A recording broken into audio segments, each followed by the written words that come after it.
Hey everybody, it's Master Gallengeist here, bringing you my review for the movie Turning Red on Disney+. And I overall enjoyed this movie. It was a good Pixar movie, typical kind of things, exploring things of like adolescence and parents and stuff like that, and having that with like red panda spirits and stuff like that. So, I overall enjoyed it and thought it was pretty funny, even though there were some moments I'm like, wait a minute, what the fuck? How'd this go on? So we start off being introduced to our main character, May, as she's pretty much running through her life, and this is set around circa 2002.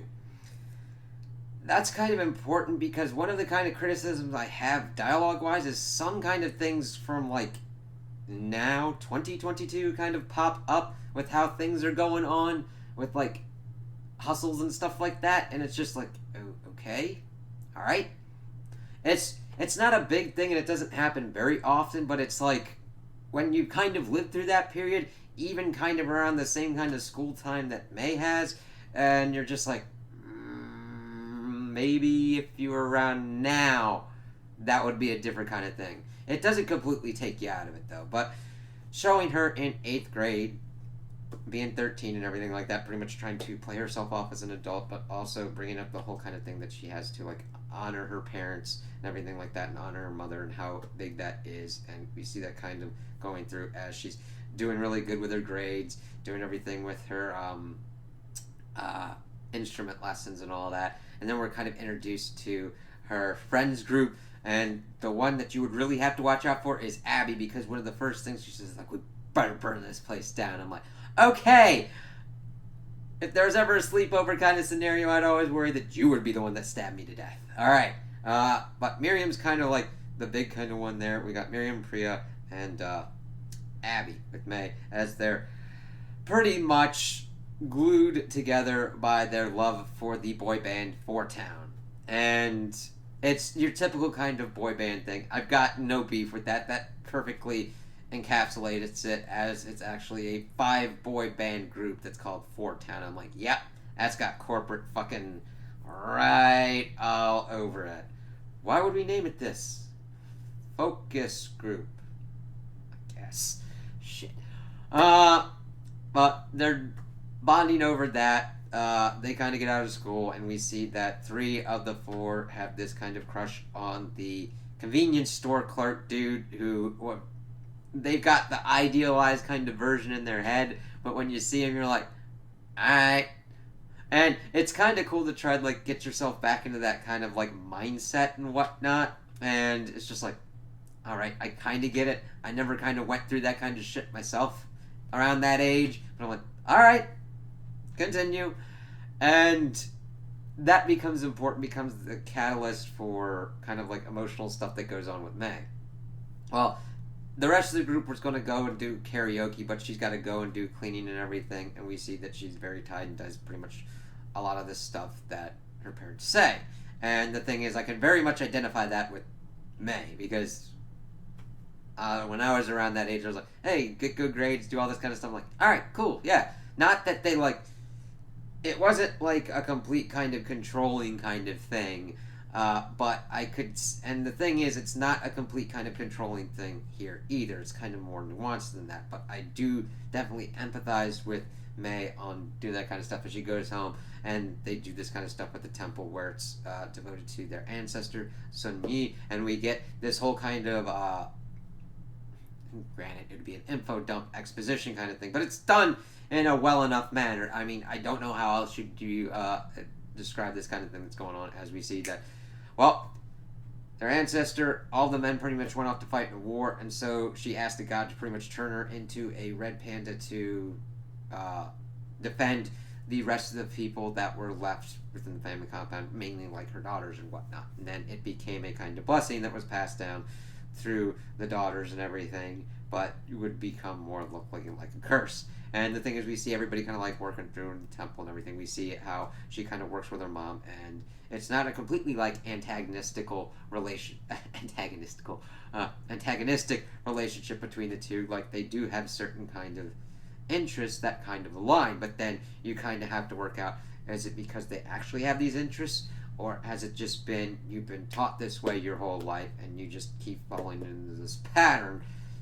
Is it really May? You know? And that's kind of brought up. I wish that kind of stuff was explored more, but they are interested in looking into some other kind of stuff. So we see that May's kind of doing her stuff, and then she really gets the kind of convenience store clerk dude in her head, and she draws all these weird fucking drawings of him. Again, I get it, and I understand it, even though I didn't really, go through it myself. I'm like, alright, do you? And the thing is, the mother eventually finds them and does listen. It's really kind of cool to watch these kind of movies in this kind of space of, I can still understand, and I hope that I can continue to take this through with me till I fucking die. But to see what goes on with the younger person's perspective and the older person's perspective, too. Because the mom sees these things and decides that it is the best idea to take them and confront the convenience store clerk. Even though her daughter is like, I have done nothing, and he has done nothing, and it's like, granted, you could see the embarrassment, if you could visualize a god of embarrassment coming down with, a giant implement to be like, I'm gonna take your ass out. You could just see it getting ready to hang over May's head. It's like, no, stop this. And the mother going in, showing this to, there's a lot of people from school there, and one of her bullies, Tyler, who, oh my god, the Tyler character as an antagonistical force towards May throughout the movie works. However, there's stuff that goes on at the end that I'm like, what in the ever-loving fuck? Why? But May's mother Ming decides to, hey, I'm going to go do this and put a stop to this. Oh, I'm not listening to my daughter whatsoever, and there's nothing to stop, and now I've pretty much embarrassed her and pretty much brought upon a situation that I probably should have prepared her for to begin with. Yes. I actually kind of wanted that kind of stick to be hey, look at this! I mean, granted, there's things that go on with Ming towards the end of the movie that she has difficulty with as well. But however, nobody else is brought up and be like, hey, you done stupid things. Very, very stupid things. I understand it's mainly more focused on her and the daughter's relationship and what kind of changes throughout because of all the things that happen. However, I think she should have been brought more to task, at least even by May, of what kind of happens because of the information and just her stupid decision-making process. Because we see that May gets home, she's super embarrassed, she has a horrible nightmare, and then she wakes up and she's in a red panda form and she's freaking out, and her parents think that it's her getting her first period. And yeah, that's played for good humor. Hey, okay, they think it's this one situation, it turns out to be this other situation. It worked out pretty well. Except I'm okay, I understand trying to have a period talk would be fucking awkward as shit. However, if you got information that your daughter could turn into a panda dependent upon her emotions, what if you just got super pissed? And you know what happens around puberty when, emotions are volatile as shit. I'd like to be at least coached as, yo, offspring that I made, yes, whose responsibility it is that care for your well-being since I, made your ass. I should be. We gotta talk because you could turn into a panda. Red panda. What? Yeah, come on. This. Really? You should kind of prepare for that kind of shit. You know what I mean? Especially with the whole kind of history that Ming has with the rest of, her family and everything. It's you done goofed. So, May is able to kind of, keep it under wraps, but takes the period stuff with her to school, and she's trying to, keep herself together, because even in her rudimentary examinations of her newfound condition, she's able to figure out that if she stays calm, she's good. She tries a Zen-like thing. Tyler, of course, tries to, fuck with her at school, and alright, I got this, doing stuff, and then, again, her mother's granted, comes from the right place, trying to be a good protective parent. However, going completely the opposite, and instead is like hiding behind a tree, being like, are you okay? Do you need more pads and stuff like that? As this security guard at the school is like, lady, what the fuck are you doing? I'm like, no. And of course, it completely embarrasses her. She red pandas out. Everybody's like, the fuck is going on? And nobody really puts two and two together, except for like her friends. And even then, I'm kind of like iffy on that. But like, nobody's like, hey, there's a giant red panda and May disappeared. But she's like trying to bus back home. She does. Her parents are like, oh shit. Yeah, this whole thing that you've known about and have not appraised your daughter of has come to this situation where she's pretty much done things that have like endangered other people and destroyed a lot of shit. But they actually get into and talk about, alright, listen, we gotta wait until the red moon, which is on May 25th, to figure out everything's going on. We can do a ritual, seal it, all that kind of shit. It's like May doesn't even hit him on that. I'm like, okay, I'd just be like, the fuck? Never mind the fact that it's like tied to emotions and everything. It's like, you could like prepare for this kind of thing. You could use this for good. Of course, there's also the propensity of using it for evil. But it's like, okay, you've hidden this kind of thing away and tried to be like this proper, like, yeah, we don't have anything going on. It's like, alright. So their whole thing is to pretty much try and wait it out, and pretty much like she's trying to keep everything under control, but then her friends come to visit her, pretty much bringing up the whole thing with the Four-Town boy band group, that they're going to be there on the 18th. And the thing is, her friends are able to kind of comfort her, console her, and help her bring her to control the Red Panda transformation. She's able to think of her friends and utilize it like that and able to control it. And they're like, alright, run it by your parents, see how it kind of goes. And that's the thing. And the thing is, once it's like, oh, okay, their whole main impetus throughout the rest of the kind of film is to get tickets to this boy band concert. You kind of understand it, because if they had tried to set it to like now standard, there's very little way for like a group of teenagers nowadays to be able to even afford tickets of even looking at the nosebleeds of the nosebleeds. Because it's like, oh yeah, $200 a pop for these. I'm like, god damn, where the, like, granted, I understand economies of scale, inflation, whole things of changing of buying power and everything. I study business. That's my jam. So I get why you said it for this time period for that. And she decides to try and go on the offensive. And of course, she's like, has this whole situation. Her mom's like, nah. Because you'd have to try and control yourself, and you'd probably freaking panda out there, and shit would get real. And their music's it's funny. She goes complete like stereotypical old person of like, oh, their music sucks. Why the fuck are they called Four-Town? It's just icky, and I'm like, oh, come the fuck on. Like, I'd be like, the dad should have been like, listen, do you really not remember the kind of music you were in when you were a kid? Because I remember the music, and there's certain kind of music that I was into as a kid that fucking sucked. And even sometimes I have to acknowledge the fact that even though I like a song, it fucking sucks. It's like, god damn it, it's in my head. My little bald dude's up there being like, hey, listen to this, and I'm like, stop it, you motherfucker, eat my ass. So it's interesting to get those kind of perspectives. And May then has the idea with her group of friends to then utilize the Red Panda to get the tickets anyway and just go and do it, because this is their womanhood thing. I'd very much kind of analogize it to, now granted it's not on the same level, but like American Pie, with that group of friends pretty much making their pact to become adults and men by getting dates for prom and losing their virginity. It's that kind of thing of like that mark of like adulthood. Even though I don't quite get it, how seeing a boy band brings you to that adulthood.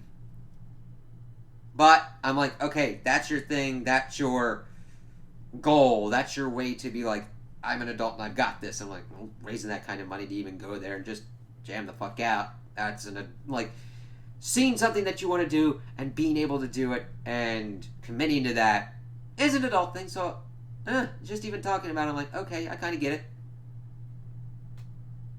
Even though I'm not into it like that, I understand that. I'm like, okay, I get that realization now.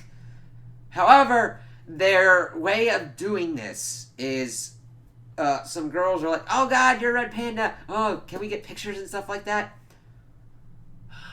Now, granted, I understand the prevalence of social media was like fucking caveman dinosaurs, essentially, in that kind of day. But there are enough of a social media thing, and me remembering enough of a thing, of like cell phones and shit, that an underground merch thing of them doing pics, videos, and actually, like, I am amazed at what these girls, not amazed, but I'm like, they got their shit on lock where they made t-shirts, keychains, fucking shit. And I'm like, damn, like, it's really kind of strange. Now, granted, since I'm into business, I'm like, what's their cost and, like their profits and shit with how they're doing this? Because, now, granted, I understand that they're, like, selling this shit. I just kind of want to see what they're selling it for, what it costs to do them, to, like, get them to their goal. Because, granted, I understand that's not important to the story. It's almost like George R. R. Martin be like, I want to know how Aragorn did taxes and shit. And I'm like, even though I'm in the business, I don't want to know how Aragorn would do taxes as a king. With this, I'm just like, they're doing pretty good as they're getting everything kind of through and everything. And they're kind of getting short, and time's getting of the essence. And the Tyler dude's like, listen, I want you to come to my birthday party, so that way people will come, and you be the red panda, do that shit. And that. And she's like, all right. They're like about 100 short. She's like, 100. Wait, no, dude, for 200 an hour. That's it. She's like, all right, cool. Have their deal. They're set to kind of go there and do that. Well, the thing is, the mother gets a call from the grandmother. She's like, yeah, we're coming up to kind of get shit on lock. She goes home and sees that her grandmother and her aunties are there and pretty much trying to get her through it. The parents did test her to see if she had everything on lock, and she pretty much lied to them. They're like, yeah, I got this. I just think of your guys' love, and that's everything like that. And I'm like, oh, okay. I did like the kitten part, as they're like, all right then, kittens. And she's like, oh. But she still was able to keep it under control. That was a little bit back before. So they pretty much got her on lock, but she decides to sneak out, does the party and everything, because the grandmother's like, hey, I know you've been turning into the panda, just watch out because it could control you. It's like, yeah. And the thing is, they bring that point up, but they don't really hammer it home as much as possible. I would have liked to have seen a little bit more kind of thing with that. Because they made it sound like the red panda spirit was the thing that did it, but it's more just like repressing other parts of yourself. It does that metaphorically, pretty much, of like how all these women throughout the family just like repress all this kind of stuff instead of kind of dealing that kind of fully of who you are, because that red panda spirit is a part of you. Even though you're now carrying it on the outside instead of the inside, where if you get like pissed off, you're like, yo. And we learned that Ming, hers is like the bigger kind of one, and had like taken out like half of a temple or whatnot. It's like, all right, cool. Thing is, they weren't fully like, they were like downplaying it on that, because we get to that later. So she goes out, she does the whole stuff, they have the party, but we find out that Abby was not looking at the flyer correctly, and instead the 18th was Toledo, and Toledo, Ohio, instead of Toronto, and that the actual date of when they would be there is the 25th, which is the same date as the ritual, and May is freaking out. But her bully, Tyler, is being a complete nerd. She's like, come down here and let us ride you and shit. And she's like, fuck off! And accidentally hurts him in her rage and everything on what's going on. Of course, parents are called and everything like that. And I'm like, okay. Yeah, both sides are at fault here, but they're all pinning it on May. And I'm just like, alright. He's being a complete douche canoe, but whatever. Like, I'm not saying that he deserved it or whatnot. He didn't deserve to be attacked like that. However, he was instigating shit to like she was trying to kind of deal with her shit as he was like yelling and being like an asshole. So he does have a part that he has played. So the parents don't even kind of hit with that. But I did appreciate the kind of like little Toledo, Ohio kind of thing. It's always Toledo, Ohio that does that kind of shit. It's like, always look at your shit. Well, May's then freaked out and everything, pretty much letting the mother kind of throw them under the bus. And they're hurt, May's hurt, and she's just kind of going back to just being just even more withdrawn because the mother had seen what was going on. Her grades are slipping and everything like that because she's focusing her attention on doing the whole kind of stuff to raise money and all that. So they attempt to do the ritual. Her friends had gone there utilizing the money, and we also see that the Tyler dude's there and likes the boy band as well. And then he gets integrated in the group, which was like, this dude, all right. There's like no kind of character change or development on his part. He just kind of joins them. It's like, all right. Well, they start to do the ritual, and the thing is, the father kind of brought up that he kind of liked seeing how she was in the video and everything like that, to kind of like put seeds of doubt, like the panda is not all bad, and that it's just how you kind of utilize and how you try and be, because she's been lying and everything and doing all this kind of stuff behind her mom's back. Well, they start doing the whole kind of thing. We learned that you have to chant something. It doesn't have to be anything, really, but just like some kind of rhythm kind of thing to kind of get everything together. As we got this like old dude who's like, yeah, I'm a shaman, I got this shit. And she's going through and kind of sees what's going on. Sun Yi is able to utilize this mirror. She could like go through and like have the thing kind of taken out, but she sees all the stuff that was going on and decides to keep it. And it's like, screw this noise, I'm gonna go. And then she goes there. The thing is, within the resulting struggle, it cracked her mother's pendant that was holding her panda spear, and she gets super pissed off. That breaks, and she becomes her red panda self, which is vastly bigger and kaiju-like than just like, hey, I took out half a temple. It's like, god damn. Well, we then see May doing some actually kind of cool-ass shit with her red panda form, being able to essentially perform a double jump. I know that sounds weird to kind of bring up, but it showcases her ability to actually change off between the forms and utilize them in a kind of strategic way of just like hopping back, even though she kind of uses it to get into the building without kind of paying for a ticket. And everyone's like, ooh, yeah. And we see, of course, that's where they see Tyler and everything. Where the mom's like, raw, it's like, holy sweet Jesus, she's fucking huge, man. And she starts ripping and destroying stuff. I'm like, yep, that's what happens when you repress shit like that, man. It's not fucking healthy for anyone. Okay? No. They're breaking everything. People are scattering and everything. It's like, holy fucking shit. And May's like, no. Screw up. And we get like a funny bit where she's like doing like a ass-shaking twerking kind of thing to kind of like freak her mom out. And then like beams her one. But she's knocked out. And the thing is, we're losing the red moon kind of thing. The window for them to kind of like seal the panda spirit. And the thing is, she needs help to kind of like drag her mom back into the circle because the dad was able to kind of go around. So the rest of the women break their pendants and talismans that have the things, and they like drag her back in. And we get that the four-town group is also singing as well as they go through.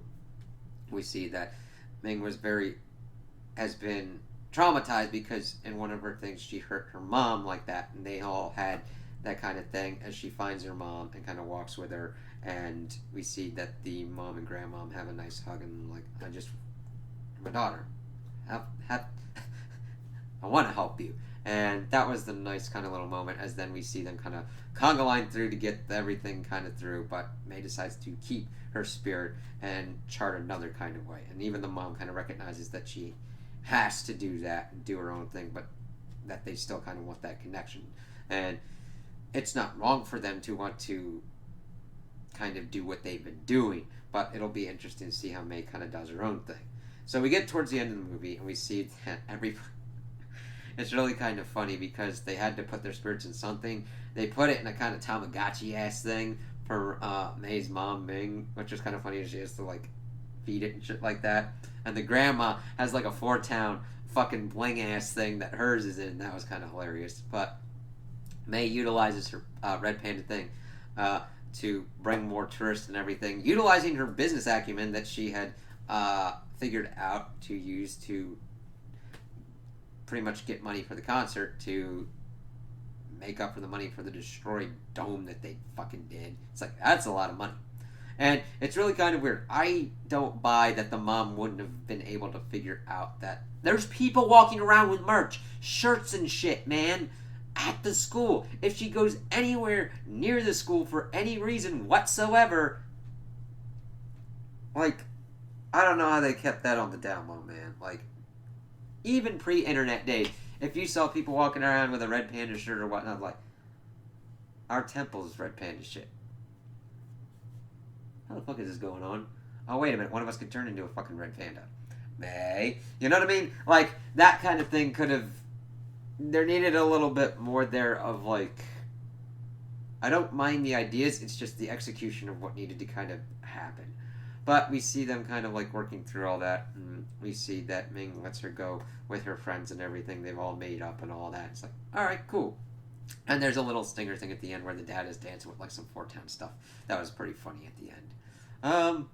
But overall, I enjoyed it with the examination of, like, trying to become your own person, and, of course, through the lens of, like, hey, watch out, you could transform into a giant red panda if you're not careful. Like, because of, these choices that your ancestors did, and having to kind of deal with that kind of long line of how you've been raised, and how you can be like, listen, I want to be my own person, and still be able to be part of this family as well. That is where a lot of giant kind of conflict can come into play. And that's, I think, the strongest kind of aspect of this. Even though there's certain parts that I kind of wanted them to explore more, or kind of could have brought in and tied in together to kind of like make that kind of a stronger kind of thing. But yeah, as a kid's movie, definitely would recommend it. It's hour and 47 minutes or whatnot. So not quite 2 hours, like a little bit less than 2 hours. But I would definitely recommend this for kids, family. Just, yeah, would be an enjoyable watch. Just make sure that you've got the time. Also, if you need something on in the background, this would definitely work. Animation style was pretty on point. I enjoyed the animation style, especially with what they were able to do with the red pandas. That worked out a lot. Worked out a lot. And I just overall enjoyed the kind of quality that they were able to do. It's like on point. Nothing really problem-wise there. Though granted, I don't think the art style can be like for everyone, and if it's not, that's okay. But character-wise, definitely interesting kind of character studies and developments. Not completely in depth like some of the other kind of media that I look into or whatnot, but definitely if you're into characters and character development, this has it. Action wise, not really much action fighting wise, even towards the end. So if you're into like an action heavy kind of kids thing, this wouldn't be it. Though granted, I don't think most kids would get too scared of the kaiju red pandas, so nightmares would be a kind of minimal kind of thing. So those are my opinions on the movie. Tell me what you guys think in the comments below. If you liked it, if you didn't like it, if you agree with me, if you disagree with me. Also like and subscribe, and I hope you have a good day.